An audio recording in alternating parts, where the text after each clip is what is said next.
What if someone you love right now turns out to be someone's future? Ito yung tanong na sobrang sakit. Dahil hindi mo aakalain na sa hinaba-haba ng pagsasama niyo ay maghihiwalay lang pala kayo. Masakit dahil tila ba'y lesson lang yung role mo sa buhay niya. Yung naging masaya kayong dalawa, binuo mo siya, making that person a better one, pero sa iba pala siya nakalaan.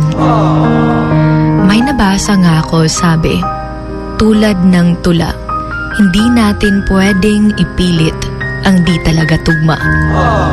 Dahil kahit matagal na pala kayong nagsasama, pero kung hindi talaga kayo yung para sa isa't isa, hayaan mo na lang siya.